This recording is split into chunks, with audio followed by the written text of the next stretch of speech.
Good afternoon, everyone. Today we are here to conduct the event, The Globe, which is a taxation event. The event is being held at the Global Finance Conclave, and it is in collaboration with the JSPF Finance and Accounting Society. The JSPF Finance and Accounting Society is a society which is led by students, and sessions are conducted regularly on various topics and various professional degrees. I will now request my fellow mate Ishan to introduce the judges. Thank you so much, Ishi, for the lovely introduction. Now, thank you so much, judges, for taking out time and judging for this event. Now, the three judges are Professor Ayushi Behel, who's a lecturer at the Jindal School of Banking and Finance. She holds a BCom honors degree from Khalsa College, Delhi University, and a certification from the ACCA. She has worked for 5 years in KPMG Global Services as senior audit executive, where she led and executed risk-based external audits of PSUs in the UK. She has expertise in leading business development projects and managing projects that includes detailed review of financial statements and compliance. She has worked extensively on IFRS, financial audits, and verification procedures relating to balances to financial statements. Our second judge is Professor Himang Harjai, lecturer at the Jindal School of Banking and Finance. He holds a BCom honors degree from Guru Nanak Dev University, and he is a certified chartered accountant. He has more than 3 years of experience as senior audit executive at KPMG Global Services. He has worked extensively on end-to-end audit of hedge funds and asset management companies with IFRS, USGAAP reporting framework. Our last judge is Professor Vatsalya, Assistant Professor at the Jindal School of Government and Public Policy. He holds a PhD in economics from the Tilburg University. His interests lie in using tools of macroeconomics, particularly game theory, to better understand how societies organize themselves. His recent work is on classification institutions such as social norms, cultural traditions, religions, laws, or regulations. As an offshoot of his work, he is interested in discovering how religious and cultural myths can act as carriers of socially sanctioned heuristics for decision making. Overall, all three judges are the perfect fit for this event. Now, let's start with the event. The first team would be Team Surplus. Can Team Surplus please start with the presentation? Till then, Ishan, do you want everyone to know about the Finance and Accounting Society? I think that would be great. Yeah, sure. So basically, we started a Finance and Accounting Society this year only. So the purpose of a Finance and Accounting Society is that we try to ensure that all of our school, like not only our finance school, but throughout a college, financial and accounting education is imparted. So every Thursday we conclude sessions relating to the stock market, information about various professional courses such as the CFA, the CA, the ACCA. Good afternoon, judges. We are Team Drakkal, me and Sumedha. Our country allotment is Kuwait. So basically, Kuwait is an expertise country for 70% of Kuwait population. Kuwait has the largest opera house in the Middle East. Kuwait has a rich music scenario, and like Kuwait, sadhu weaving is an important traditional craft which was followed in Kuwait. And afterwards, like what is in short GST? Like GST is a nutshell. It is an implementation after it. GST is like an indirect tax which was followed by a common market. It has a slabs. It has a 5 slabs. For example, like 18%, 5%. These are the slabs which have GST has. Now I hand over to Sumedha. Thank you, Amu. Can I request Dia to give me the access so that I can do the slideshow? Because it will be. Thank you.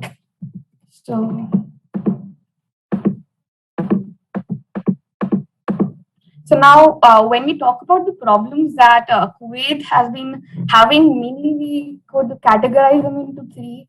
That Kuwait had this went into a GCC law that was established, and it was known as VAT. But what exactly it was that there was these non-deductible costs at non-applicable, as per there is no personal tax in GST in Kuwait. There was no personal tax. Then the tax laws did not define any concept of the resident and the non-resident. So these were the categories that we could mainly focus on. Then just telling you about the brief tax structure of Kuwait. Mainly, as said, the GCC treaty was signed where the member states were there. Then the standard rate that was decided was 5% in all GCC countries. The VAT rate was 5%, included all 6 countries. Then there was this impact that happened was mainly between four industries. Those were consumer, technology, industry, financial, and real estate. VAT framework treaty provides the VAT on the supply of goods or services be charged only standard 5%. So this is just an overview about how VAT was implemented in the country Kuwait that we had checked it from Google. And then now what, again, the project that we were given was why why GST should be implemented in a country like Kuwait. So now implementation. So now government in Kuwait follows the GCC VAT system, as said before, due to the recent developments of the global economic environment. A strong and sustained focus on the base erosion, profit shifting, and the transparency in the sharing of the financial information has led to Kuwaiti authorities to introduce several new laws, which has made a chaos in the business and the industrial sector, which is having a lot of problems for the people and the business people who come enter the Kuwait for exports and imports. For the direct cash flow, GST should be implemented so that the Kuwaiti government can have a larger amount of cash, because VAT is a brief and it lacks a specificity and a brief scope of interpretation, despite having a few sentences from tax and single tax system. Import tax deduction shall only be allowed when the supplier of the goods and services has actually deposited the tax with the revenue. So now when we take what can be better than taking an example of India, where GST has been implemented, when you can see there was this 3 billion. So now in India, what target was given was 3 billion invoices per month. And GST in India was targeted like this. So as a team Drucker would suggest, country like Kuwait to have such similarity, because there are a lot of registered entities which have which have unregistered individual receipts of goods and services, which should be taxed under a reverse charge. Businesses are still trying to understand the confines of the out of the scope treatment for supplies and treatment of supplies of goods and services. Whereas GST is a single tax of the implementation, as said before, Kuwait had a lot of taxes, and but GST as a single tax will help them to have a centralized view. GST is much more simpler tax with only a single tax to be applied universally. Kuwait has so many different taxes and making it difficult. When GST will be implemented, it will be added benefit. It will be much more simpler for people to pay taxes, and maybe they'll be more keen to pay taxes at the same time. So now this was some extra slide that we had added for the facts and figures of the Kuwaiti tax system. All right. Since we have finished our 5 minutes, this was just an extra slide we had applied for the OCs. Thank you.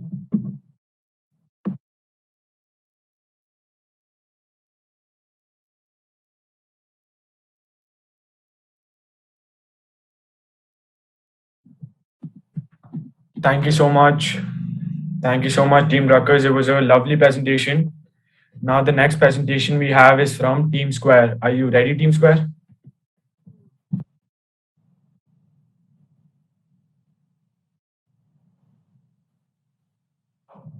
Before we move on to the next team, we'd request the judges to ask any questions they might have for Team Druckers.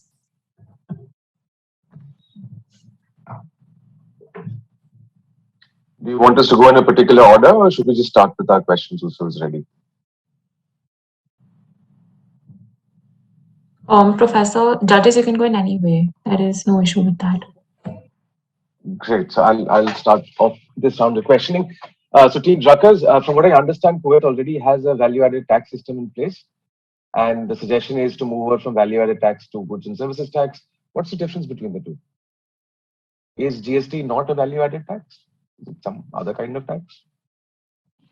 So, sir, basically VAT is not the VAT that has been added in Kuwait is a different kind of VAT, that is a GCC VAT that has been added, which is for all the Middle Eastern countries, whereas GST is a one single tax. VAT does not include all kinds of imports and services that have been included. So Amok, do you want to continue?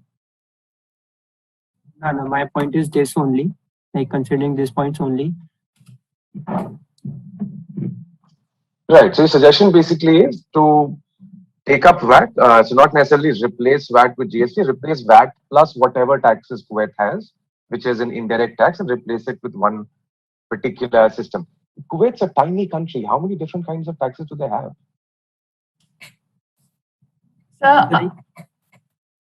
So may I continue?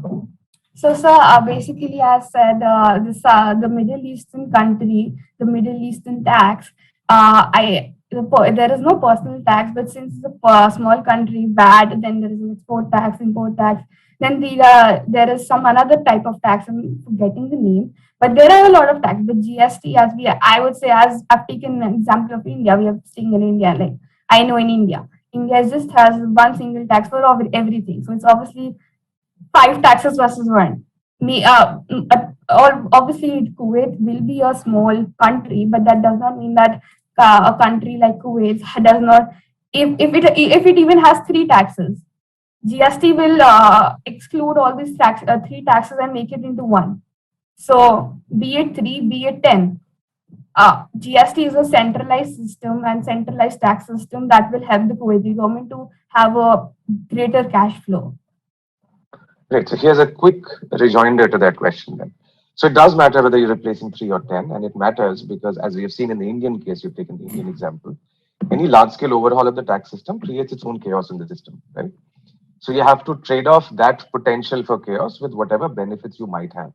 Now, in the Indian case, one of the bigger problems that we had is that we had 31 states, and all of them had their own system of taxation. We also had Oktroi, which was imposed on movement of goods and services across states. And the idea was that you increase efficiency by a lot, because now firms don't have to deal with 31 different tax systems. In the case of Kuwait, it would have been very useful for me to know at least an estimate of what the efficiency gains would be. And that would depend on how complicated the existing tax structure is. So yeah, that would be it for me. Thank you so much, Professor Vatsalya. Now I would like to ask if Professor Himank or Professor Ayushi have some questions for this team. Okay, so I don't want to go into much detail about why. So just let me ask you a simple question regarding GST only. So you're talking about the input tax credit concept. So what exactly that concept is, and how will that particular concept help the Kuwait government to incorporate that GST and make the system more easier? Because that is actually a very you can say technical concept when it comes to the application. India is too suffering with that.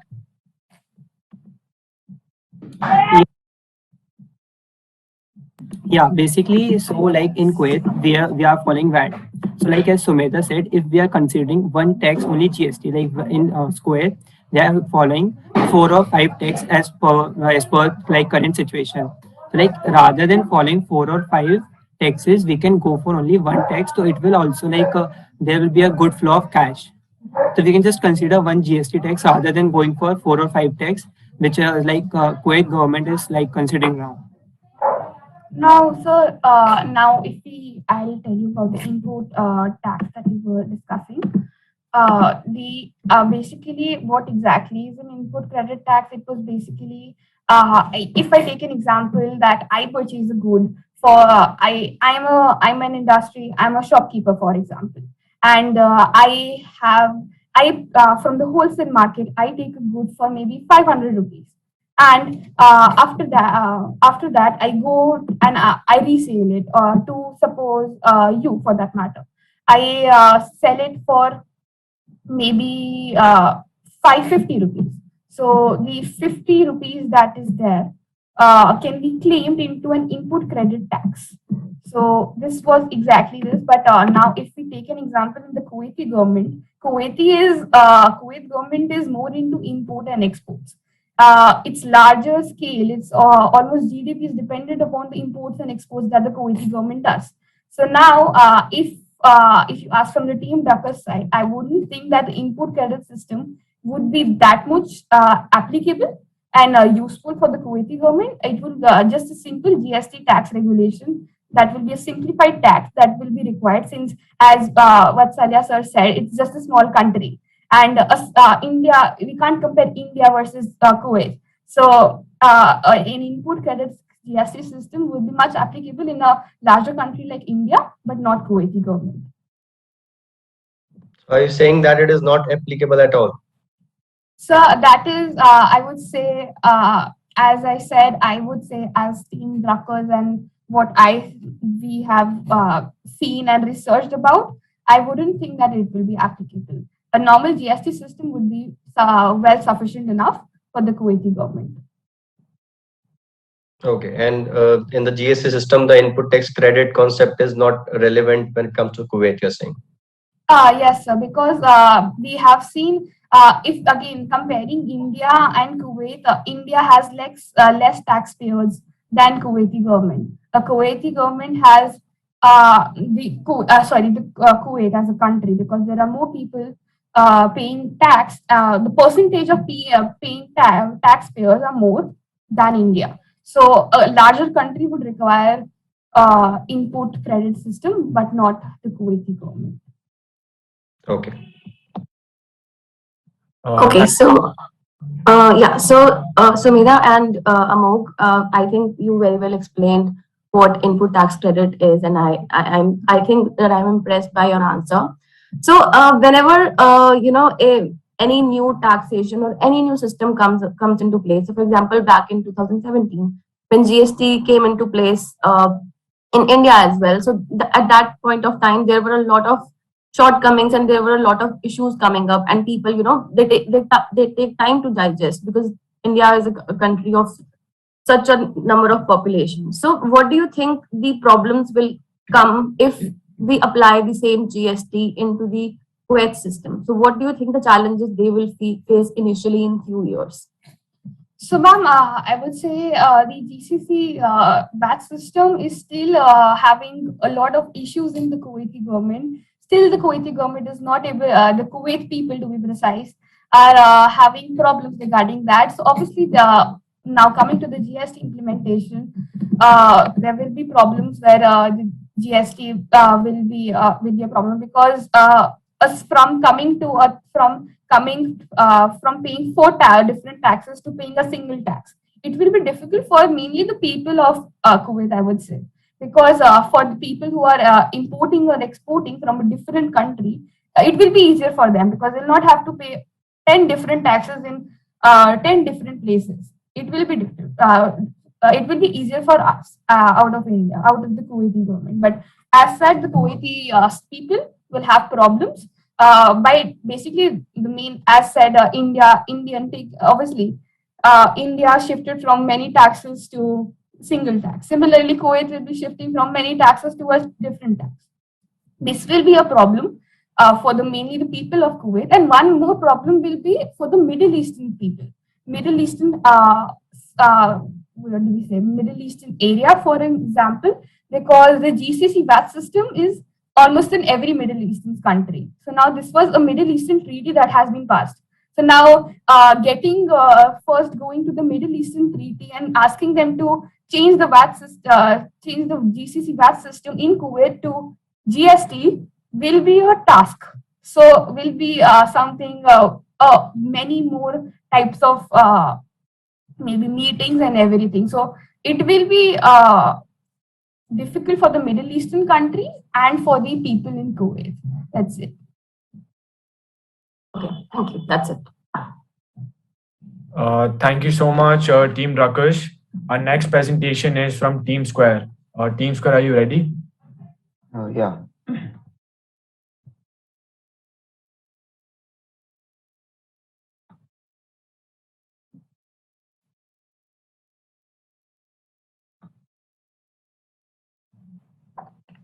So can we start?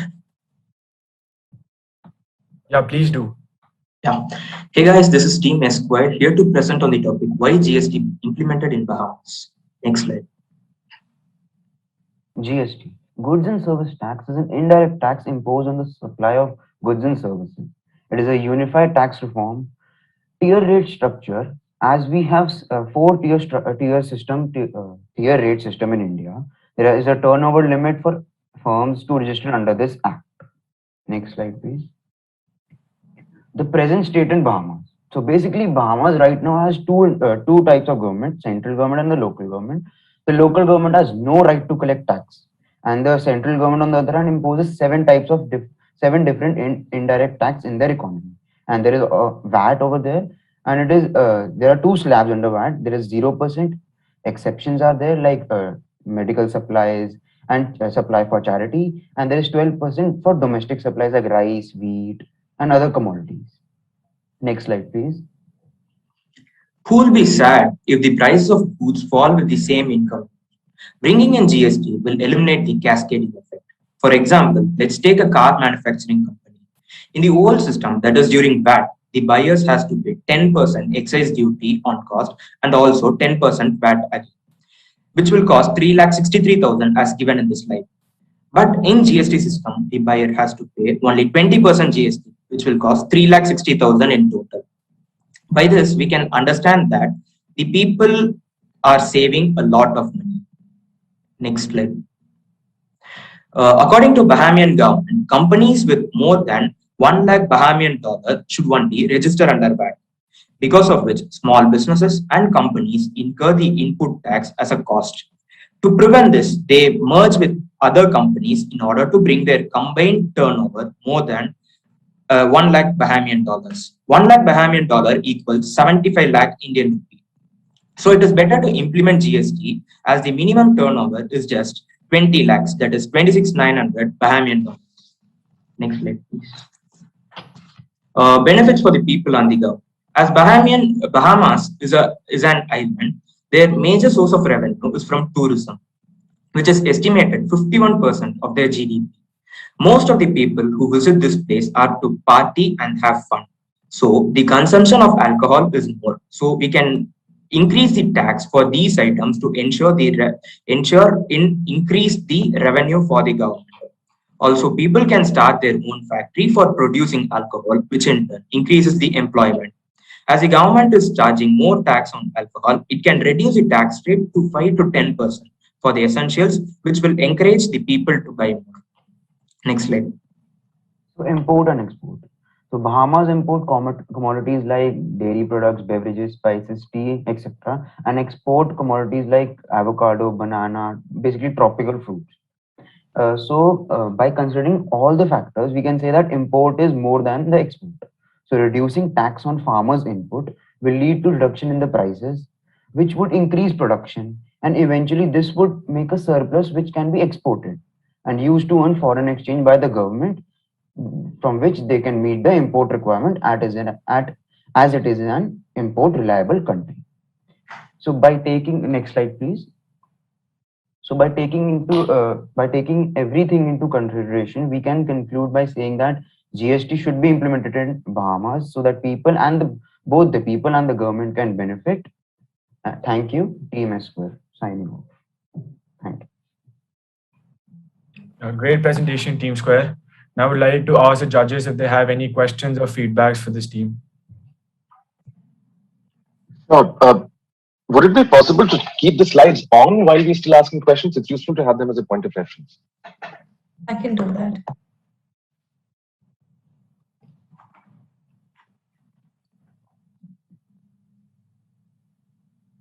Excellent. Can we go back to the table where we are calculating the price of the car? What if my GST is 21%? 21%. It's just an example which we are giving. Even if we understand. I understand that that's an example. The trouble is that your core argument for a GST would be that it simplifies the structure, right? So rather than having the cascading effect, which you mentioned, you'll need to have calculation at only one stage.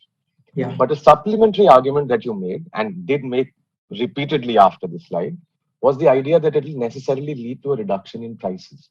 That's not necessarily true.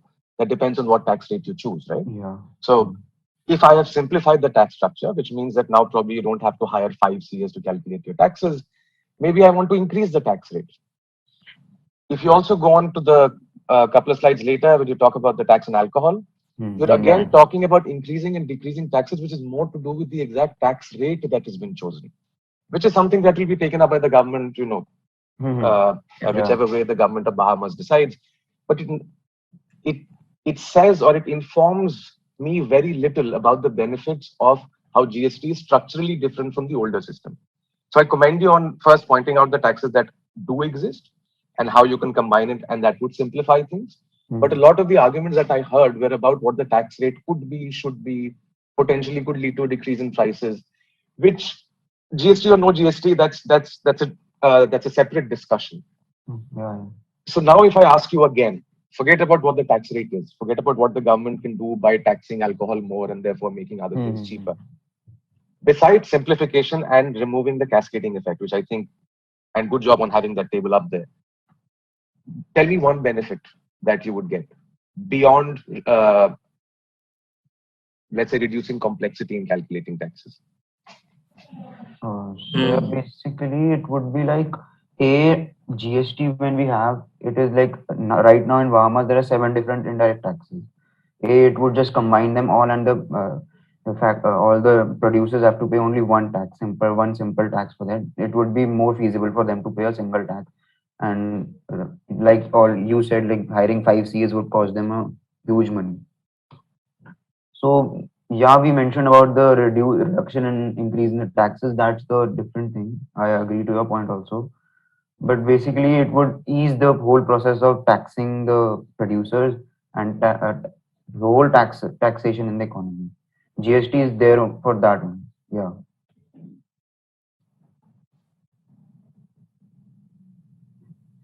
Great. That's it from me. Thank you. Thank you so much, Professor Vatsalya. Now, Professor Hemang, Professor Ayushi, do you have any questions or feedback? Yeah, so you said, obviously coming to the similar point, you said that there is going to be a reduction in prices because there will be reduced percentage of taxes. Now, if the government reduces the taxes, but it's the owner who has the power to keep what the price he wants to keep of his or her product. So now, if the government reduces the tax percentage, but still if just to compensate that reduction in taxes, if the owner of that or the producer of that particular product increases the prices, and ultimately in nutshell, the price of that particular product remains the same. So what measures as a government you can take to prevent from such things to happen?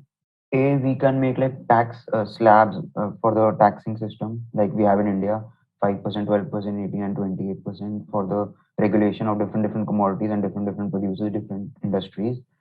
And B, if they like you always the owner would go for more profit. Yeah. At the end of the day, he will say, but see this industry is basically they are importing more of the goods because they cannot grow rice and wheat etc. because it is they don't have like fertile land and etc. in Bahamas, so they have to import everything. So for that, the government needs to earn a foreign exchange. For that, we impose that there should be more taxing on alcohol and related industries because there is the tourism over here and the hospitality sector is growing and it is on a boom. So basically, we can tax more on that thing and earn foreign exchange by exporting more goods. Sorry. Okay, and if I specifically talk about the homegrown products, like for example, there is a manufacturer who used to sell a particular commodity at ₹10 per unit. Now the tax percentage on that particular commodity was earlier 10%. Now, if the government reduces the price, reduces the tax percentage, let's say earlier it was 10% and now it is 8%.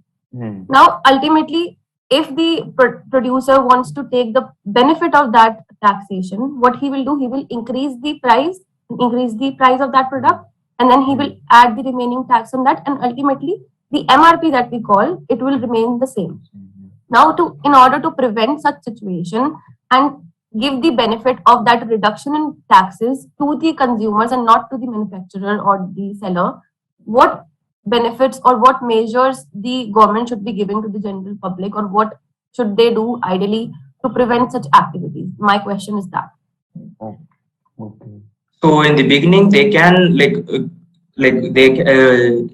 before implementing any act, they'll be giving some rules and regulations to the government and to other companies. Like they'll be priorly noticed regarding this one. So in that notice, they can mention that for the first particular years or first 3 to 4 years, they can mention that the profit percentage should be maintained in the same level in order to people to come into this GST line. Okay, and do you think if I talk about the Indian economy or Indian government, are they doing something related to that? Have you come across any of such measures or any of such policies? No, we didn't do, but according to my knowledge, I didn't come across any things regarding this one. Okay, that's completely fine. All right, thank you.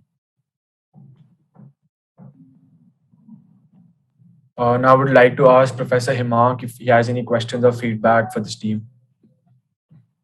The same feedback that Professor Vatsalya was, I had the same questions in mind, that how the tax, how increasing the tax would be considered as a benefit for the country to implement GST. So that could be implemented in the current regime as well. If you want to have the benefit of more revenue, if you want to take the more revenue into consideration, you can increase the tax rate. So that was the major feedback, because why GST has still not been answered aptly, I can say, because simplification is there, definitely, that is one thing. But again, for the if also I'll talk about the import, you're saying that if there are a lot of imports more than the exports, so how will those be taken into consideration when it comes to GST? How will the imports benefit will be there? Will there be any benefit or not? Yes, we can reduce the rates for that one. Under GST, the rate for these things are very much low. According to this government, there is only 2 slab, as we mentioned before. It is 0 and 12%. We can bring that to 8 or 4% slab in the GST plan, so that it will benefit the farmers and the importers. Hello everyone. Good afternoon. We are backbenchers representing our team, and the topic which was given is implementation of GST in Oman. So before starting, let me tell you something about Oman. Oman is a country on the southeast coast of the Arabian Peninsula, situated in Southwest Asian border, bordering the Arabian Sea, Gulf of Oman, and Persian Gulf between Yemen and the United Arab Emirates, with a total land of 3,09,500 kilometers square. It shares its longest border with Saudi Arabia, and the currency of Oman is Omani Riyal. Now let's talk about the taxation system in Oman. Oman has implemented its new VAT system in April 16, 2021. Actually, the planning was going from the year 2016 with an agreement between the Gulf Cooperation Council, member states, and the signing of the Common VAT Agreement. Actually, there are 6 countries in the Gulf Cooperation Council. These are Bahrain, Kuwait, Oman, Qatar, Saudi Arab, and UAE. So these are the 6 states with whom the meeting was going on. It is also important to note that there is no sales threshold for foreign suppliers of digital services, and there is only one taxation system right now in Oman, that is VAT, and there is only 1.5% which is applied only on B2B supplies. So there is no taxation on services right now in Oman. Please, yes. So the common VAT rates are 5%, which was implemented in 1st April 2021, and it's a standard type of rate which is applicable. The other 2 types of are 0 rated and 0% exempted. The difference between both these tax rates are 0 rated is that these taxes may be applied. The products under this category are 0 rated, but in future these tax rates can be increased, but the products can be changed in this range. But what happens in 0% exempt is the goods which are in this category, the GST is not applicable on them. So now comes the reason why GST. Why GST should be needed in Oman? Because reduction in prices. As we all know that since the current VAT system is implemented in Oman, so what happens is manufacturer or traders would have to include taxes as a part of their cost of production, which will lead to reduction in prices. So what happens is the values are added over and above in current VAT system. So the prices of the such goods will decrease. Also, lower compliance and procedural costs. This will reduce in the lots of maintaining compliances because because the states will not have to keep the separate records of CGST, SGST, and IGST separately. GST will also bring a more transparency system because the tax is collected only one time, and it's not that the taxes are increased, means at every level of production each one has to pay their own taxes. So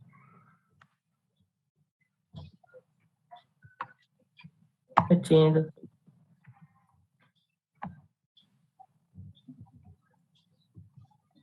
why GST, and the best and the foremost approach which it should be applied is the removal of local bias approach. What happens is that the tax shouldn't be the hindrance for the investment of any individual or for any investor. So if there would be GST, there the whole nation will have only one tax system. So if there are any states in the country, there will be only one tax system. So now what will happen is the businessman will not have to think that it has to operate in which other states for enjoying the tax benefits, as because all the places and all the cities and all the states will have the same tax structure. So the business will feel comfortable and it can start its own business and take decisions relatively. This would also boost the business in undeveloped locations because the tax structures are same within the whole country. So now after here my friend will continue. Thank you, Pratik. So moving forward to the exceptions, broadly VAT exemptions in Oman are given for supply of certain food products specified by a decision from the chairman, supply of specific medicines and medical equipments, investment gold, silver, platinum, supply of rescue planes and rescue and assistance boats, supply of oil derivatives and natural gas, healthcare services and related goods and services, educational services and related goods, underdeveloped land, also known as bare land, resale of residential properties, local passenger transports. So moving forward to input tax. In a tax period, the taxable person can deduct and adjust recoverable input tax from the value of the output tax liability. In Oman, eligible input tax credit can be claimed by a taxable person within 3 years from the date of valid tax invoice. So here we are ending our presentation. So we found out that GST is pretty much the best option rather than VAT in a country like Oman, as it reduces the hindrance which people face in the time of face with VAT, whether it is related to the burden on seller or the double counting. Also, it brings a uniformity in the tax rate because like VAT has different rates in different states, so GST brings a uniformity in that. So that's where we would like to end our presentation. Thank you so much, sir. Thank you so much, ma'am. This was all. Thank you so much, Team Backbenchers. I'll now request the judges to ask any questions that they might have. Will I share my screen? Will I keep on sharing? Yes, if you can do that, that will be great. So just to be clear, you started off your presentation by explaining the current taxation system in Oman, and you mentioned that there is one tax, one indirect tax, that is VAT, correct? Yes, sir. Which is at the 5% rate, which is what the GCC had agreed to. So essentially, your proposal is to replace a single tax structure where there are no other taxes with another single tax structure and changing the name. Yes, sir. So we are doing so because what will happen in GST that a double counting of tax will reduce. So That's not ultimately, true. even though there is a single VAT tax also structure, VAT also solves that problem. So what you mean by double counting of taxes potentially can happen in a structure where there are multiple taxes imposed on the same product. But here you started off with the argument that Oman just has one tax, right? That's VAT 5%. That is it. There's no excise, there's no octroi, there's no state specific taxes, there's no location specific taxes. There is one tax. Now, there could be a concern that if you are taxing the same product at different levels of the manufacturing process, there you could have double counting. But VAT was designed to solve exactly that problem, which is why it's value added. So you tax whatever value addition has happened in every step. So I ask you again, is your proposal to change the name of the tax from VAT to GST? Because nothing else seems to be changing.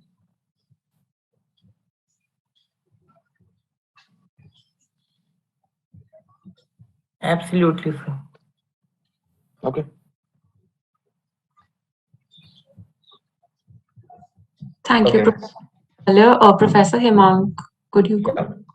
So in one of the slides, you were discussing that there should not be any CGST, SGST, IGST. So how will the revenue sharing be done amongst the states? That will be a huge problem, because otherwise, No, no, sir. in the current scenario, is there a separate VAT in every state? No, sir. Actually, what we were mentioning is that by maintaining a single GST, keeping records of separate CGST, SGST, and IGST separately would not be required. So, sir, means if there is VAT, then we have to keep a record of tax collection by state government, tax collection by central government. So this will reduce in Oman, which we weren't mentioning about. So right now, what's the structure? Is there a different tax structure, different VAT in each or of the different state, or a single VAT in the country? Sir, it's different in state as well as central. There are Okay, so that's VAT what is I'm saying applied now. at So if there is different tax in different state, different VAT system in different states, so there will be some revenue collection for the state. And if you'll implement just one GST and only the center is collecting the tax, so how will states get revenue out of that?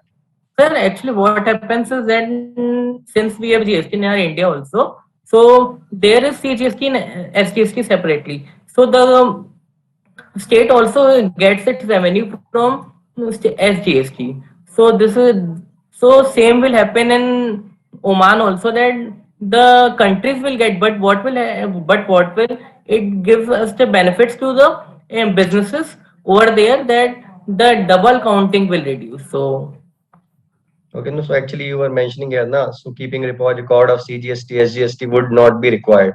So that's why I was asking. Okay, that's it. Thank you.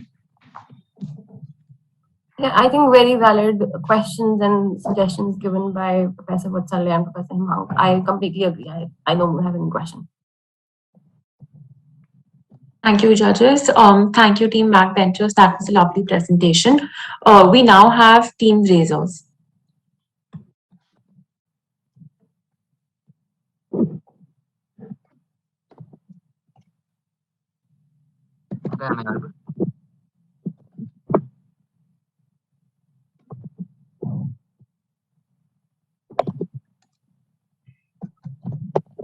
Team raisers, you can start now. Good afternoon, everyone. Am I audible?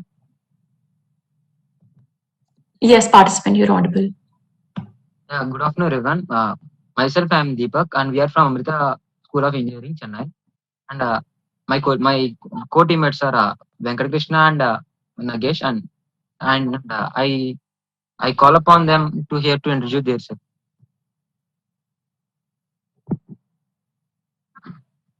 Good afternoon. My name is Leela Sanagesh. I'm from Amrita School of Engineering. Hello everyone, I am Murali and I am from Amrita School of Engineering, Chennai campus. And my friend Deepak will continue. Yes, yeah, Sir, I am going to explain the whole topic because it will be in a flow that you can understand easily. So can I'm starting now. Actually, we are related to topic implementation of GST in Bahrain. And can you go to the next slide? Yeah. First of all, we should know about GST. GST stands for goods and service tax, and the GST is a alternate way to remove the additional taxes applied on the products or goods. And there are in India there are three types of GSTs implemented, which are state GST, central GST, and IGST. GST creates the revenue to the government. Now, next slide. And now, as we know, as we should know about the country's physical structure. This country is located in between Southern Asia, and which is near to Indonesia and Malaysia. And the population is nearly about 4.5 lakhs, and the area is nearly to 5.765 square kilometers. And the total percentage of water is only about 8.6%, and the remaining percentage of land is covered by the and country is covered by the land. And here it is an Islamic state, and here the main source of country's income is on petroleum and natural gas sources only. Next slide. Yes, we should as coming to the main points. The country's economy is mainly based on the GST.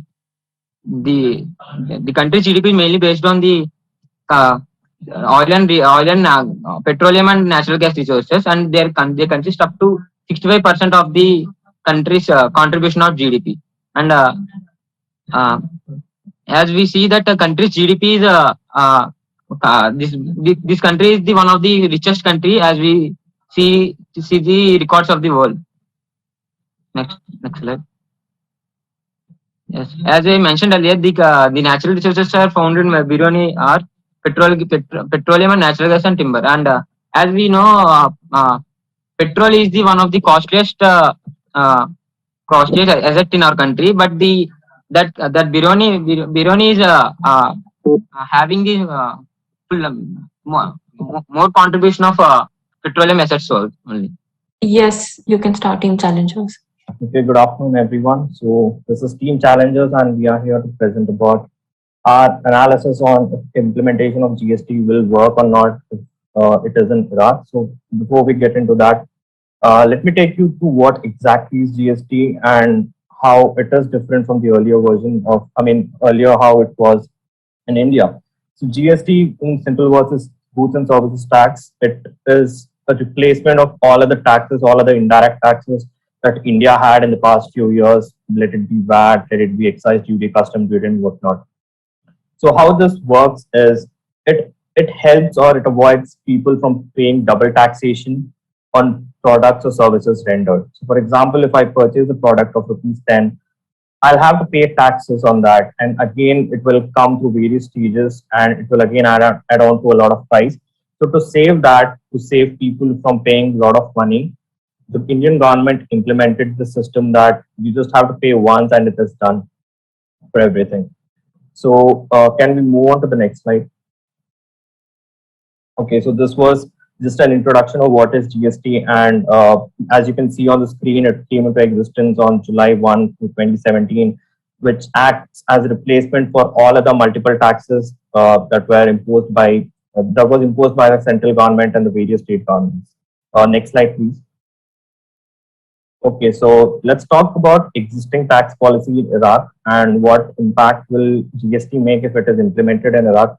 The first thing is Iraq doesn't have any kind of indirect tax, or not indirect tax precisely, it doesn't have a state or provincial tax. So as you can see on the screen, a sales tax of 300% is imposed on all alcohol and tobacco sales, and this is in addition to the services rendered by deluxe and first class restaurants and hotels, which are subject to again 10% sales tax. So I was saying earlier that Iraq doesn't have any provincial or state taxes. So implementing GST will be of no help because there is no way a state government will get any help from all service tax. Everything will have to go to the central government, and it doesn't make much of sense. So that is from our side. We are done with the presentation.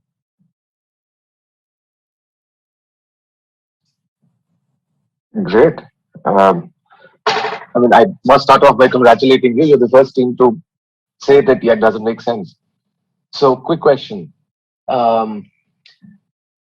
Is VAT the only kind of indirect tax that is currently operational in Iraq? Do they have customs, excise, any other form of indirect taxation? As from our research, I believe that there's not a lot of indirect taxes available in Iraq. VAT is something that we have done with our research, so we might still have to do some research in order to get on to a point, to get on to a conclusion for that. Great. So let's engage in some speculation. So Iraq, quite surprisingly, over the last 10 years has been doing well as a democracy. So they also had elections recently, and there are governments that are taking over. As you move from a dictatorial setup to a democratic setup, there's also likely to be devolution of power, right? So it's not that all the power will be concentrated in the guy sitting at the top. In that case, you will have multiple government structures, right? So rather than one dictator, everybody else reporting, they're likely to be provincial governments who then also want their own certain degree of autonomy. Would you then think that in the coming years, the argument could be stronger as they have to come up with multiple sources of taxation to make sure that all of these different tiers of governments are well funded? And maybe 10, 15 years from now, there could be an argument for Iraq to consider GST, or do you think that? Yes, I think that maybe coming down, yes, as you were saying that as we move democracy, as provincial governments or state governments again become a source of income for the central government. So I think maybe in another 10, 15 years, maybe implementing of a tax, something similar to GST will make a lot of sense. But in the current scenario, I don't think it is of much use. One supplementary question also from my own knowledge, because I haven't been keeping track of these things. Who owns the oil companies in Iraq? So because a bunch of them are auctioned off and they're picked up by these large multinational giants. But does the Iraqi government still have a stake in the companies that are drilling and taking out oil from Iraq? Yes, they might have some stake. I have not done enough research on that, so I'm not sure of commenting anything on that. But yes, I believe that the government holds a stake in oil companies in Iraq. Okay, that's it from me. Thanks.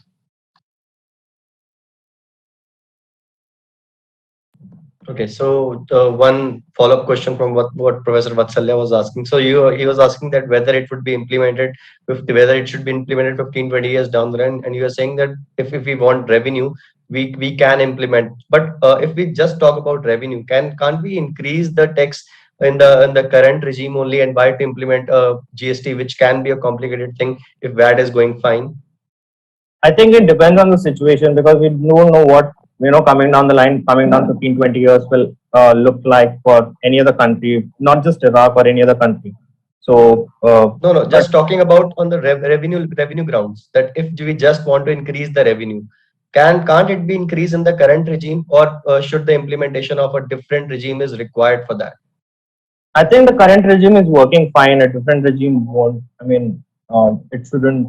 It will not. I don't know what to say. I'm pretty much sure the current regime is doing fine, and the revenue is generated with the help of current regime. Right. Thank you. That's it.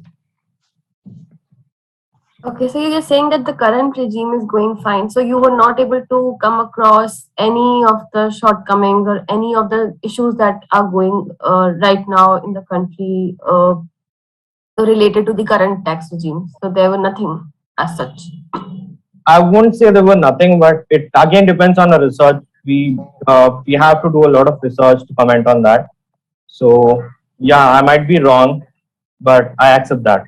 Yeah, we have to do a lot of research in order to get to a point. Yes, I think Razors Gang, you can start your presentation now.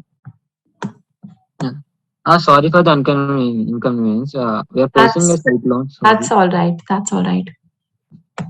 Yeah, can you move to the next slide? Yes. Shall I start now? Yes, participant, please go ahead. Yeah, GST stands for Goods and Service Tax. It is the indirect tax imposed on the supplies of goods and services. and it is implemented in multi stages like central GST, state GST, and IGST. And this GST is first implemented in France, and after that, countries like Canada, Australia, and Spain, etc., implemented in the country.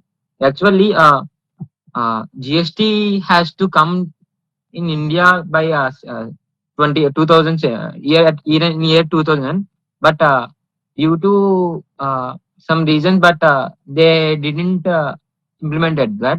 And during September 2017, under the governance of Narendra Modi, we had implemented GST in our country, successfully implemented GST in our country.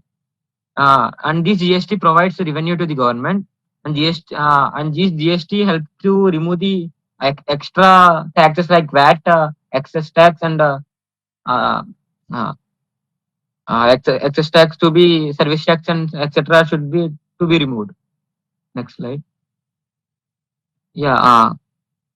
Biruni is a country which is in Asia, and this is located in southern part of Asia, and the area is nearly about 5.765 square kilometer, and the country consists of 8.6% of water, and the remaining percentage of country is filled with land, and the country's population is about 4.5 lakhs according to the reports given during 2020. And this is Islamic country. Next slide. Yes, moving to the economic review on Biruni. Biruni is one of the richest country, and it has a high HDI index, and this Biruni is majorly consisting the assets of petroleum and natural gases, and the 65% of the national country's income is based on the petroleum and natural gas process only. Next slide. Natural, as we seen in the previous slide, the major natural resources found in Biruni are petroleum, natural gas, and timber. And this Biruni exports their petroleum mainly to the Japan, which is 95% of their which is up to 95%. Next slide. Now, as coming to the main point, can we implement the GST in this country or not? Actually, considering the country's assets and natural assets and all, the country is majorly filled with the petroleum assets from the starting. As we see that they did not have any tax for personal income, manufacturing, sales, and export tax, and they didn't take any tax on the person, and they had a rule that every person who is non-residential or residential should pay 5% of their income, and they had implemented tax of 22% to the corporate sector, and during 2010 it is up to 23%. Now, coming to the talk of GST's main goal is to reduce the extra taxes. As we considered as we seen earlier, the country majorly consists of petrol. If we implement GST on petrol, the petrol price may decrease, and the can you go to next slide? As we now let us once look at this into the country's GDP is gradually decreasing. In this situation, if we implement GST to the petrol, then the tax coming to the government will be reduced, and the country's GDP may decrease. Next slide. Yes, now let's compare this situation with India. In India, at present, we didn't have any tax for petrol and any GST for petrol and liquor in our country. Actually, the Kerala High Court, there was a fight issued in Kerala High Court that to include GST in this petrol in the GST, but our Minister Nirmala Sitharaman ji said that this couldn't be done because of the country's income is mainly dependent on petrol and these liquor countries and state income is mainly depend on petrol and liquor business, liquor shops, and as we see that if we implement petrol in countries GDP, countries GST, then the prices should be decreased so that the state and country's income will be decreased. So in India, the GST not applicable for this petroleum. So as we seen, petrol is the main asset of Biruni. So we prefer to say that GST shouldn't be implemented in that country. Thank you.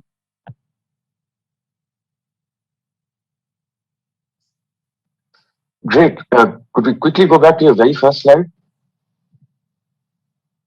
Yeah. What is GST? So one of the things that you mentioned here is GST helps companies to sustain their place in market. Yes. Why? How does a tax help a company Yeah, sustain their place in the market? usually countries are paying before, as we see, the countries are paying, companies are paying a higher amount of taxes to the government. When the GST is introduced in countries, that excess taxes are removed, and even the smaller countries companies are also being supported.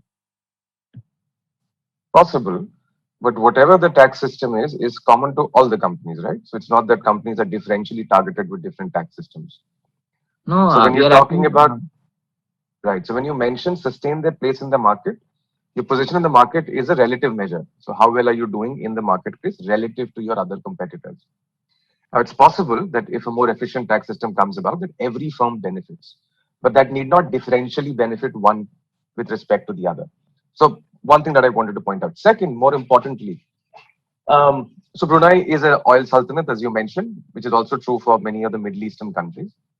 But we've already seen in a couple of presentations here that the Middle Eastern countries actually got together as a part of the GCC, and they decided to reduce their dependence on oil-based revenues.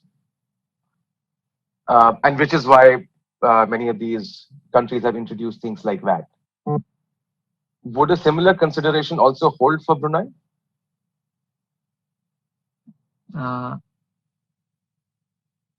See, we are saying that petroleum, they had released, according to the country's ministry, they had released that the countries having majorly of sources of petroleum. So if the and agricultural assets are also decreased at now present situation. So we are thinking that if we implement tax on GST on that, GST helps to reduce. So we are saying that we shouldn't implement like that. That is fair enough, which is why I'm not talking about specifically GST on petroleum or not. And one, by the way, let's make this clear again, whether you have GST or any other tax system, that says nothing about what the actual tax rate is. So you could have GST with 80% tax rates, right? So it's not necessary that it has to be low. But the more important question that I'm trying to get at, as you correctly pointed out, the government currently depends almost entirely for its revenues on petroleum sales. Now we have seen the example of other Middle Eastern countries where the governments also depended almost entirely on the sale of petroleum products, that they decided that they should potentially diversify the source of their revenues. But Should the government in Brunei also consider such a change? And then there would be a requirement for having a multi-tier tax structure, and then can an argument for GST be made? But this country didn't have any tax on personal income and manufacturing and all, no? And the country only takes 5% of the person's income. He may be residential or non-residential in the country. But I'm saying that they didn't have any even VAT system also in there. So I appreciate that, and which is why I'm giving you an example of other similar countries who in very recent times have felt the need to introduce a VAT system because they thought that they should probably get their revenues from other sources too. Because just because there's a lot of oil in Brunei doesn't mean that people don't engage in transactions. And the area of then the country's area is also low. If they do like this, it wouldn't be like benefitable for the country development. I'm saying. Okay. That is the main asset. Now, if the country should develop, there should be their economy should be good and like that. If we they are mainly dependent on petrol now. That is the main problem I'm saying. Or else we can implement GST there. But this is the main reason we are thinking to we shouldn't implement. Am I correct? Fair enough. Thanks. Okay, so you in one of the slides you were saying that implementing GST will reduce the GDP. So how? Yeah, GST means yeah, I will say GST increases reduces the tax rate, na, and the country's country's income will be reduced. No, it is not that. It is not like that. So tax rate could be it is like that 5% in India, 12%. So it could be 30%, 40% in your particular country. So it is not the fact. And that country didn't have any other taxes. Na. They just tax on a corporate up to 22% like that, and no personal income work tax like. So we are thinking that like that in a way that it should people or citizen in country should be also developed, and in other hand country should also develop. So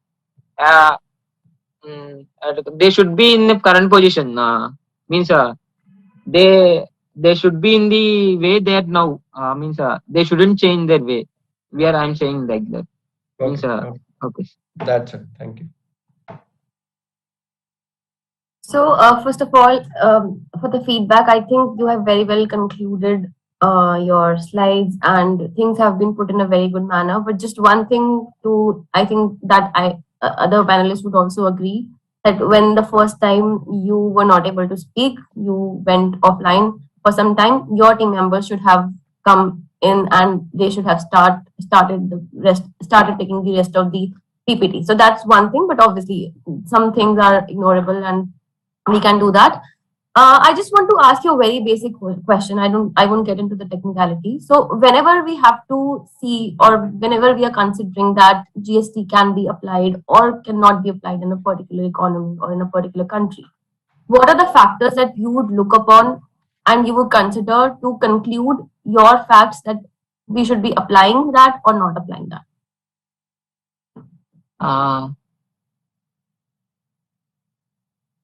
We first of all countries. First of all, I will take the opinion of the country's people, citizens. If they are that means the people in the country have the right to ask, na. So if we should also have their right. They also have right to ask one question, and that is the one factor I will take. And looking into the assets, dependency of the government, country's income, these two main factors I will see and implementing GST. Okay. No other pointer. I mean, you can pick up the points from your own PPT as well, so that can be a hint for you. No other pointers?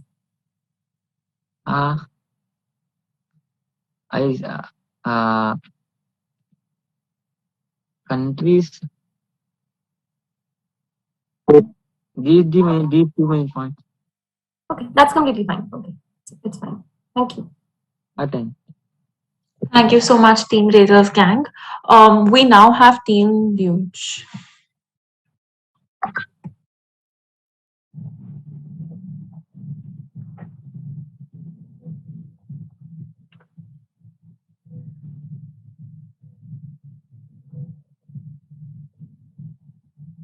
Participants in this team, you can now. Audible?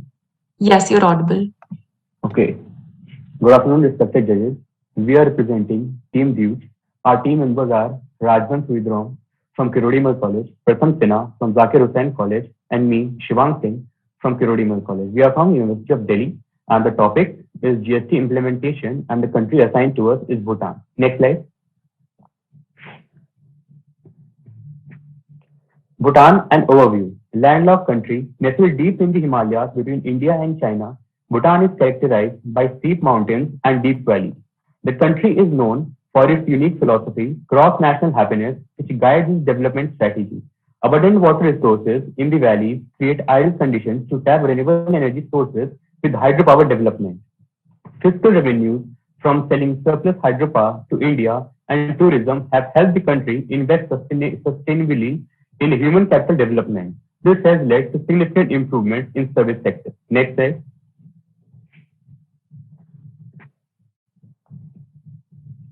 Bhutan, an economic overview. Bhutan has a stable political and economic environment. It has made tremendous progress in reducing extreme poverty and promoting gender equality with continuing efforts to address social inequality issues and regional disparities. Bhutan's macro-fiscal stability has remained sound over the past decades. Like other countries around the world, Bhutan's economy also faced challenges from the protracted COVID-19 pandemic. Bhutan has been successful in fighting the COVID-19 pandemic thanks to stringent containment measures and speedy vaccinations, with over 90% of the eligible population fully vaccinated by August 2021. Cases have remained low. As of September 23, 2021, there have been 2599 confirmed cases and the number of fatalities has remained at 3. Yet, it came with high economic costs. The border remained closed in financial year 2021. Tourism activities did not resume since March 2020, and non-hydro industrial activities were adversely impacted by foreign labor shortages and trade disruptions with India. Bhutan's largest trading partner, as a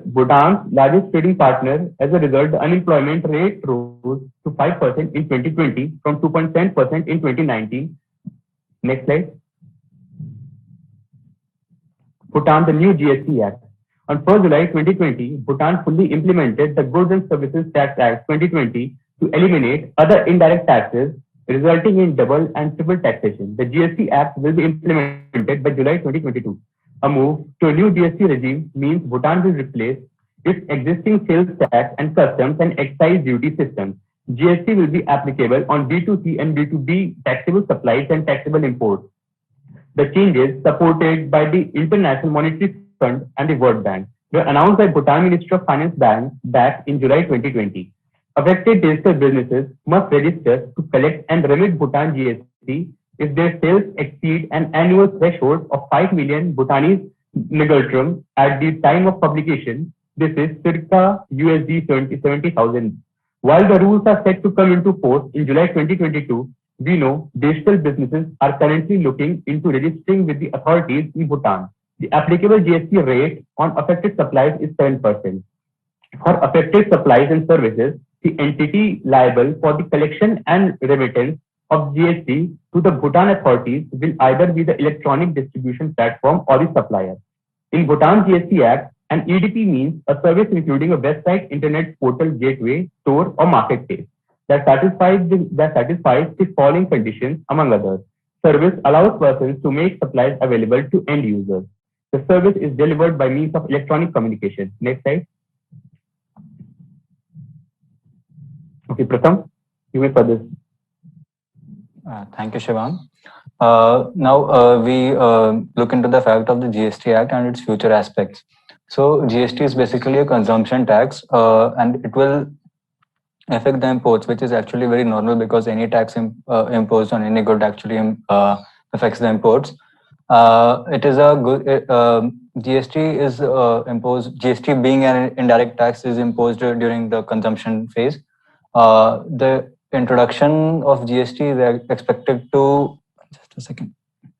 is expected to reduce the price of goods which the consumer bears, as previously because of taxation at different levels of process from production to delivery caused excessive taxation, and it was not very feasible to go ahead with it. And GST will bring a simpler tax administration and as well as increase the tax revenue, bringing the economy closer to the Laffer curve's efficiency point. And it will also ease the return filing as it will be very much digitalized, so it will be easier. However, the effect of GST is that it will affect the service-based industries adversely. Primarily flights, movies, etc. will get expensive, which can be considered also because of lack of service sector jobs and service sector in the economy itself of Bhutan. Other announcement of GST bill 2020 includes imposition of 20% excise equalization tax on unhealthy goods, 100% tax on alcohol or tobacco, and 20% tax on the plastic wrapping, which is very much falls in line with Bhutan's policy. Bhutan has nearly 84% forest cover, so they are imposing tax on tobacco, alcohol, and plastics will help it to keep its forest cover sustain longer. And also tax on unhealthy goods will promote well-being of the people of the nation. Next slide, please. Just a second. Yeah, so our analysis is that Bhutan, being a country which actually uses happiness index for its policy making, Bhutan can use its GST, which actually will be positively affecting the wildlife and the human's health. It will enhance the productivity of the manual labor, and also may lead to better innovation. So it will ultimately lead to economic growth.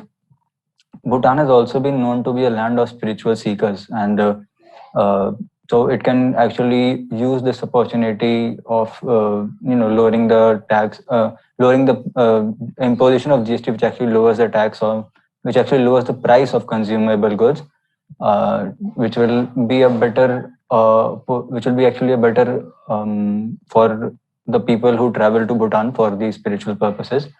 Trade could be carried out in sustainable terms and a potential hotspot for renewable infrastructure and research projects. Bhutan has the potential because of its location in the high terrain and very vast flora and fauna. It can somewhat develop R&D in these sectors. Human resource is the potential backbone for the economy of Bhutan, which is actually very true. Wildlife, another flora and fauna could be great resource for the globe, where research and scientific innovation could lead to service to mankind in terms of pharmaceutical industries. Bhutan could also be a global hotspot for ultimate well-being and spiritual pursuits of this arena. Next slide, please. Actually, it's the end. Thank you very much. Great, thanks a lot. Although you made GST sound like Sanjeevani Booty. It solves all problems, fixes flora, fauna, increases spirituality. Wonderful. Right. So again, for the fifth time today, GST does not necessarily reduce prices. GST is a form of taxation, does not determine how much you are being taxed.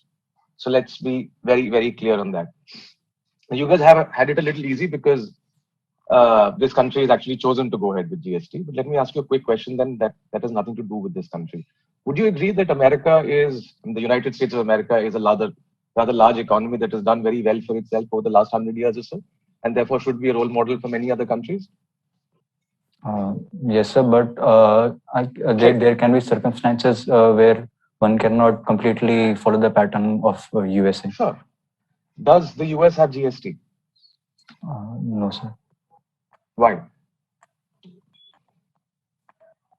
Sir, if I'm not wrong, US also has this policy that there is no uniform pricing across different states. So no uniform pricing. You buy a laptop in California, prices are very different from Texas. Yes, sir. Yes, sir. So it actually uses the comparative advantage between the states itself, which is actually lacking in the majority of countries worldwide, including India, where there is this concept of uniform pricing. Great. So I ask you again, what is the reason that you think the US has never been able to go ahead with GST? Nobody seems to mind that. But nobody keeps on saying, like in India for about 10 years, we had economist after economist saying that we should have GST. People don't seem to care. US and it's a very rich country. Why is that the case? Now, one of the largest reasons for that is because it's a federal structure. It's very difficult to get all the states to sign on to an integrated structure. Now, why I'm asking you about this is because that should be one of your core arguments for why it should be a no-brainer for Bhutan to go ahead with GST. One, its largest neighbor and supporter has just implemented the system, so they don't have to start from scratch. Second, they don't really have states the way that we understand states. Bhutan is effectively still a monarchy, although the king's been trying to promote it as a republic, and there's quite a bit of decision-making that has been devolved to the parliament. But it's not as if that states have autonomy to the extent that they do have in countries like India or the US. So the entire problem of how revenues have to be split and how many different kinds of indirect taxes that you need to have just doesn't arise. And because it's very simple for them to just take it from India, and there are efficiency arguments to be made because it subsumes these variety of different taxes. That's it, right? So that's a two-line argument for why Bhutan should have gone ahead with GST. Yes, sir. Without having to resort to how it improves spirituality, flora, fauna, good looks of the country. But yeah, thanks. Great. Okay, so I'll not ask question on why GST. So that is quite nicely explained by Professor Vatsalya. So one word that was used in the PPT was triple taxation. What is triple taxation? What's the concept? Sir, it has to do with taxation at different levels of production. For example, taxation during manufacturing to taxation during the retail when the good is actually reached to consumer. Can you explain that? Sir, I can think of an example which can be similar to this, which is taxing, which is like sir, counting for the intermediate goods price in the final goods price, which leads to fallacy of double counting. Similarly, if we continue taxing at different stages, it becomes really inefficient and that is double taxation. What exactly yes, is triple taxation? Sir, I'm not aware very rightly. Okay, thank you.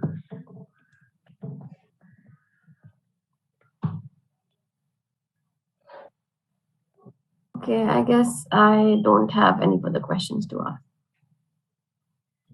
Can I quickly jump in here because I can't stop myself from asking you guys this.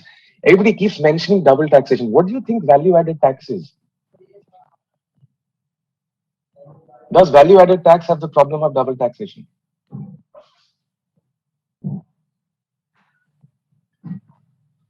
You guys are from KMC, man. That's my old college, which is why I'm spending more time on this. The whole principle of value-added taxation is to avoid the problem of double taxation, right? So the move from value-added taxes to GST is not so much to create or get rid of the kind of double taxation problems that you have mentioned across the manufacturing process. It's to get rid of the double taxation problem across different types of taxes. So you have to pay VAT, you have to pay excise, you have to pay octroi. Let's get rid of that, have one tax slab, putting all of these taxes together. So that's the problem that it's trying to solve. Double taxation problem has been solved by that. And that was solved, I think, in the Indian case when, 97, 98, I think, was when we moved to the value-added tax system, roughly around that time. So, yeah, great, thanks. Judges, and thank you, Team George. We now have our last team for the event, Team Wizard of Finance. Volunteer, can you please screen share their PPT? Thank you. Team Wizards of Finance, you can now start. My voice is clear. My video is on. Hello? Yes, participant, you're audible. My video is on as well? Yeah, we can see you. Okay, great. So good afternoon to the judges. We are the Team Wizard and we are being given the GST implementation of the Bahrain country. So moving ahead with the next thing.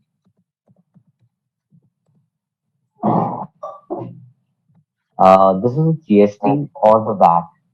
See, in many other countries, there are the VAT is being called as the GST. So Bahrain really implemented the VAT in 2019. Please move ahead. The next slide. GST or the VAT, yeah. Yes, the next slide. So I will be explaining the timeline, like how the GST is being, the VAT is being implemented in the Bahrain. So in 2016, please move ahead. So in 2016, there was the announcement by the Federal Tax Authority, and they announced like the GCC countries need to be announcement of the VAT taxes. And in 2017, the federal nation approved, the UAE approved the VAT. And after that, moving ahead, uh, the next piece. In 2018, the VAT was being introduced in the GCC countries from 1st January in 2018. And please next. And after that, in 2019, from the starting, the Bahrain introduced the VAT tax. Please next slide. So coming to the introduction of to the Bahrain, the value-added tax, which is being implemented on the January 2019. They have been they have done in the three stages. There was the large companies, and then coming to the medium enterprises, and after that the small companies. The companies need to prove their more than $3 million. They should have their corpus. Then they are being considered as the large cap companies. So in the starting of the 2019, the in 2019, the large cap companies have been started, and after that the medium and the small enterprises. Moving ahead, the next slide. So why VAT? Actually, why the GCC countries came up with the VAT and why they should be implementing it. So the main reason are the diversification, the economic diversification. They need to be done because there was the short in the price of the oil, and they know that the GCC countries need to diversify their businesses because the future is of electric, and in India we are being seen the major consumer of the oil are being shifting to the EVs to reduce their cost. So the GCC countries know that we need to uh, get into the another field as well. And GCC countries almost they own 50% of oil all over the world. The demographic pressure that they are having, the aging population and the jobs majorly. So and the creating new resources, and they have also introduced the new subsidies. Moving ahead, so I have given the two charts here, the growth performance chart and the government revenue chart. So we can see the growth revenue chart is still 2016. This is because in 2014 there was a oil prices short, and the oil prices were really falling down, and this really make the analysis that GCC countries has analyzed the market that this might affect their revenue and other things as well in future. And we can see that the government revenues also fallen down. So moving ahead, next slide. This is the chart given by the World Bank for the Bahrain country.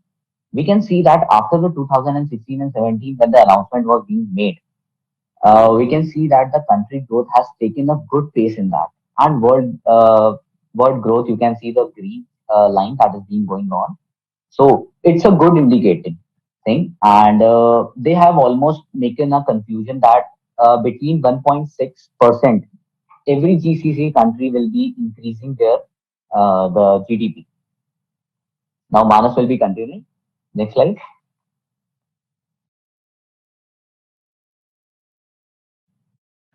So good afternoon to the whole panel.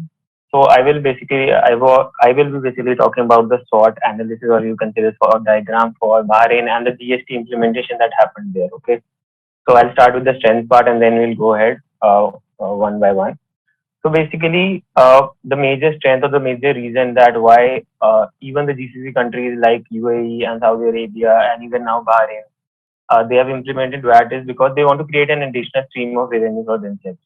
So basically, the GDP of Bahrain is around 4,000 crore dollars. Okay, and there is an estimate that around 1.5% of GDP they can get in revenue from VAT alone.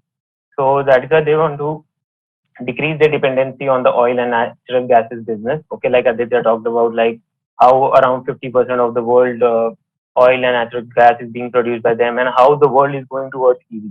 So that is why it's very important for them to think about the future. Like Dubai and other countries like other Emirates, they have focused on tourism, different sectors. So VAT is also one thing that they have taken into consideration in increasing their economic power, you can say. Okay, so this covers the strength part to a certain extent. Going towards the opportunity.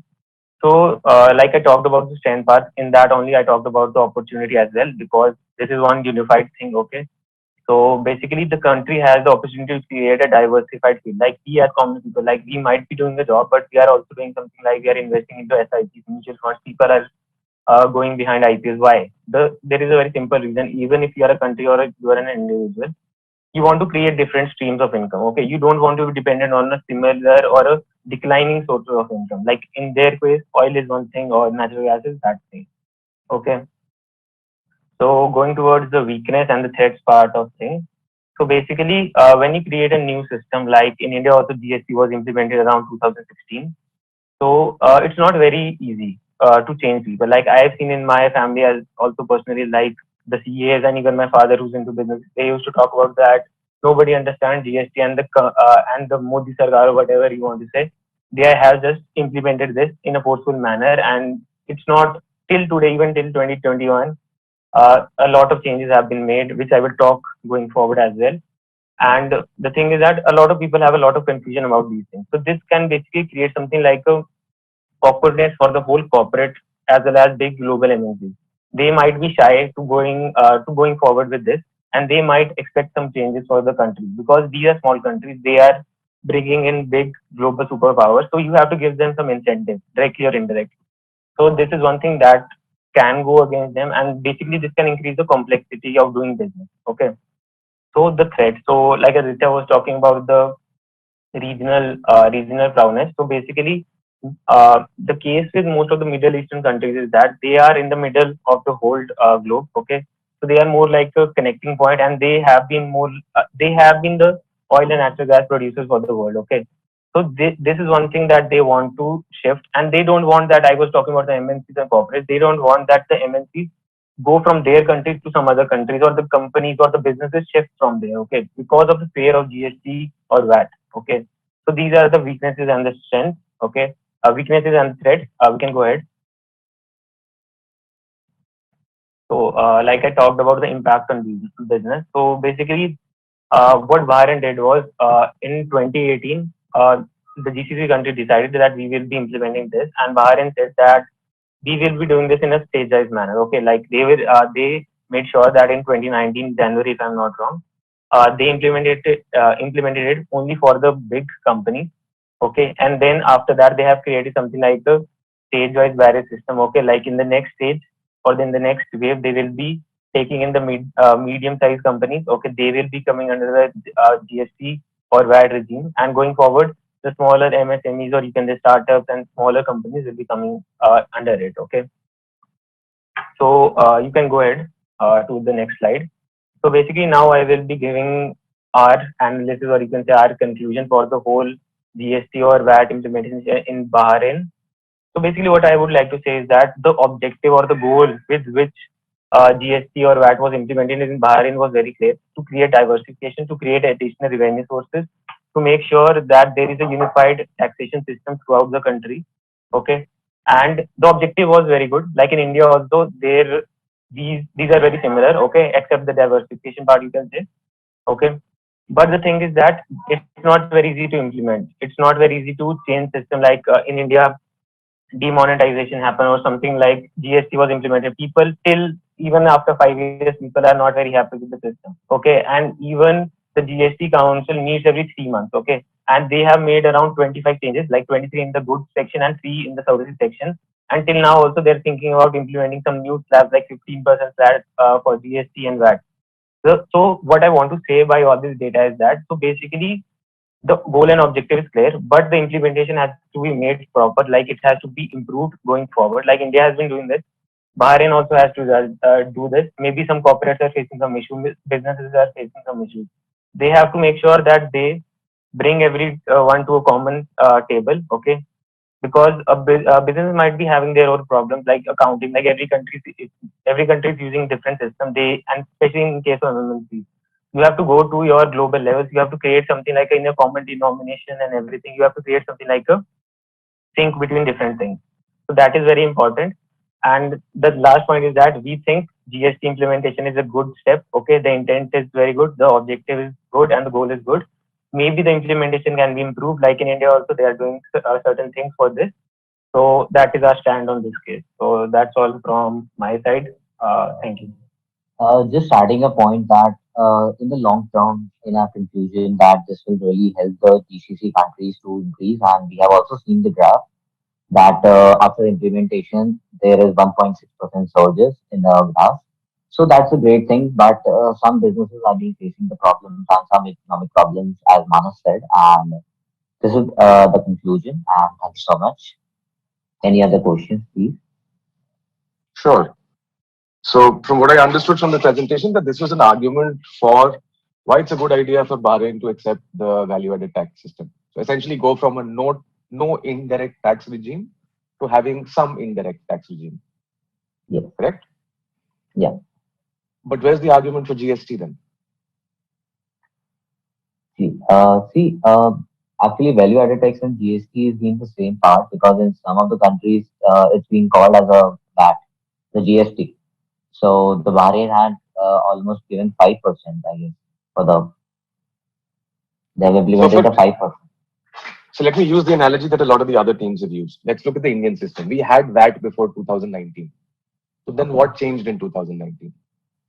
If VAT and GST are the same and can be used interchangeably, there should have been no change, no? But there was. So I'm trying to understand, why would you use the two terms interchangeably? There are the changes that the country and the Bahrain has to see. It's really a different part that we are talking about, the India and the Bahrain, because Bahrain earlier there was no tax policy and they are only focusing on the oil products. So, but when we are talking about the VAT, it's real different from the GST because in actually in Bahrain the GST and the VAT is being same as I'm unable to. Okay. So I'll like to pitch in to this question. So basically, when we talk about Bahrain or other Middle Eastern countries, maybe the GCC that we are talking about, the 6 countries. So the case with them is that there was no, like you were talking about, there was no indirect or direct taxes as such, okay? And they were basically tax havens, even for individuals, even for companies and corporates as well, like UAE, Saudi Arabia, and so on and so forth, and Qatar as well, okay? But this was a new move, okay? But in India, we had taxation from the beginning, okay? From a very long time, okay? Different types of taxation. I just used the example of India to show you that there is a difference between VAT and GST. So you don't have to spend time and effort trying to explain what the difference between India and Bahrain to me is. Yeah. Quite clear on what the difference is. What you have to spend your time and effort is try to explain to me, why did I just sit through a presentation of close to 10 minutes, which explained to me, why is it a good idea for Bahrain to have some indirect tax structure, when the question that you were expected to address was, is there an argument for a GST-like structure in Bahrain? That's what I'm trying to understand. Can you repeat the last part, the last sentence? Right. So the purpose of these presentations was supposed to be to build an argument for or against having a GST-like structure in the country that you have been allotted. The argument that you have made, and you've made that argument well, but that's not the argument that was expected of you. Your argument has been, why should Bahrain have some indirect tax structure? Great. GCC has made that argument for you 5 years ago. All I have to do is pick up the report, right?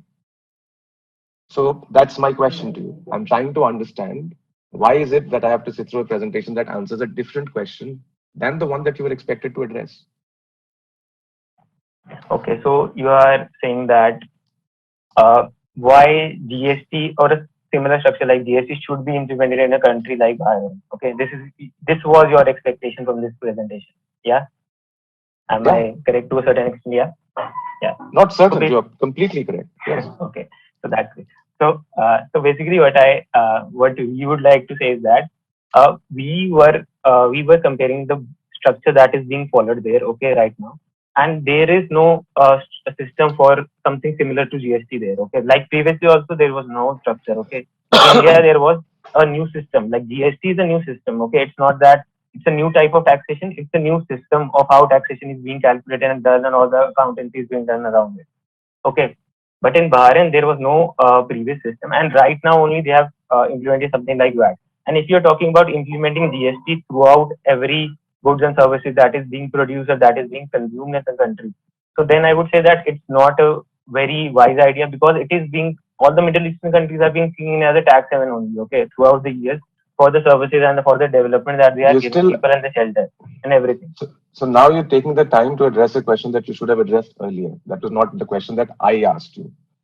I am asking you, why is it that throughout the presentation, now that you're saying that these two are different things, during the presentation, these two terms were used interchangeably, implying that you're making the argument that you were expected to make while not making it. Do you follow? Yeah. I Right. follow, and I agree as well. Right. So then my question to you at this stage is, does Bahrain have any other kind of indirect taxation? For instance, does it impose customs duty on anything that is bought from outside the country? Or has it historically done so? Okay, so customs. So Aditya, do you have any certain figures for this? I guess we are not having any certain figures for that. We haven't.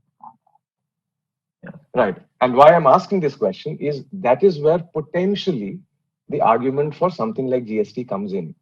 For instance, if there was some, maybe it was a minor tax imposed on very few goods that had been imported, but there was some customs duty.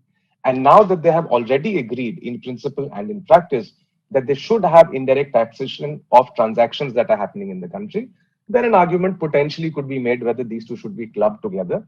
If you're starting from scratch, then might as well start from scratch with the most efficient possible system, rather than having to make this decision 25 years later, potentially. So that's the approach that I would have taken. Good job on the data, by the way. However, a quick note of caution. Figures sometimes can lead you to make causal claims. For instance, GST was introduced and growth went up. But these relationships are rarely causal. In fact, the term that's typically used for them is spurious correlation, right? So two things happening together does not mean that one caused the other. But yeah, good job with actually having some information on what's happening in Bahrain's economy. Thank you.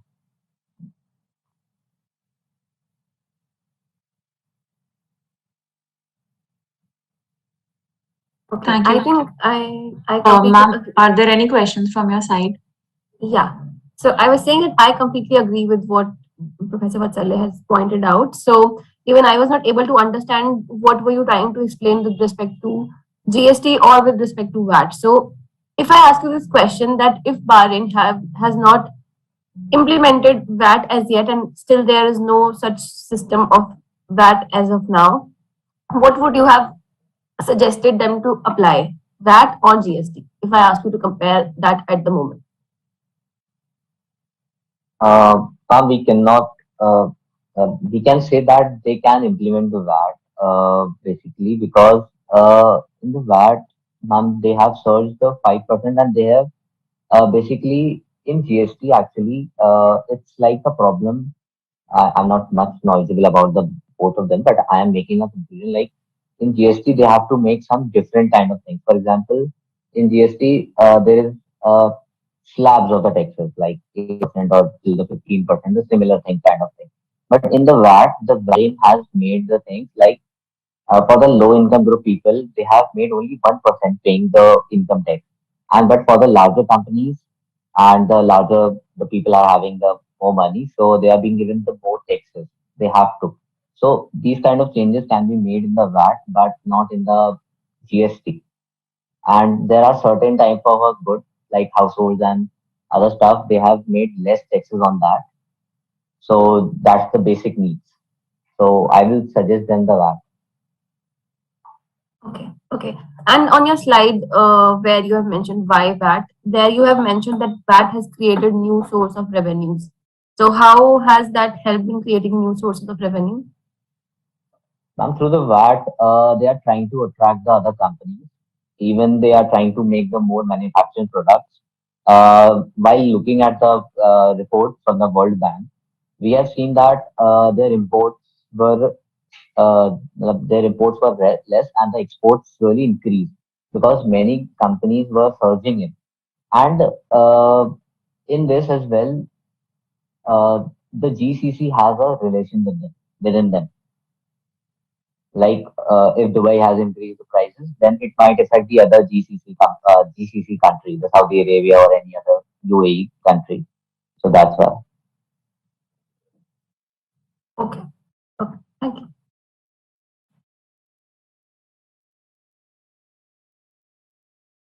Thank you for your question, Ayushi ma'am. Professor Hemang, are there any questions from your side? Nothing. Thank you. Thank you so much, Team Wizards of Finance. Quick interruption, guys. Aditya and Manas. So, PwC has a report on this. It seems like, in effect, Bahrain already has a GST system. So they call it VAT, but they have equalized their VAT rates across just regular sales and services tax, excise, and customs. So it's a flat rate of 5% for almost everything that they do. Yes. Okay. So in effect, even though they don't use the term, in effect, what they're doing is what we understand with the GST. Yeah. So, So that's the thing that at the time we were researching, we saw this thing. Okay, we saw this thing, and we were confused to a great extent. Okay, so that is why we were changing the terms interchangeably. But you have to take a stand, basically. Okay, you cannot be jumping around two things at the same time. So that is what we were trying to do. Okay, so going behind one thing confidently is better than jumping around. So that was all from our side. So thank you, sir. Although, as a final suggestion, doing one thing correctly is more important than doing something confidently. So Definitely. Great. Definitely. Thank you, Team Wizards of Finance, and thank you, Professor, on that. Are there, professors, we would now like to request you to give some remarks on the event.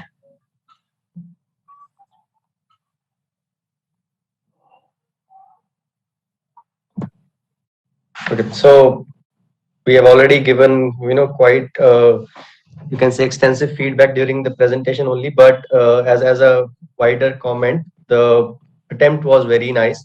Some of the teams did it very well, especially regarding the presentation and the content. Yeah, because we too understand that taxation is something not the core topic for a lot of people who are presenting. So we totally understand that fact as well.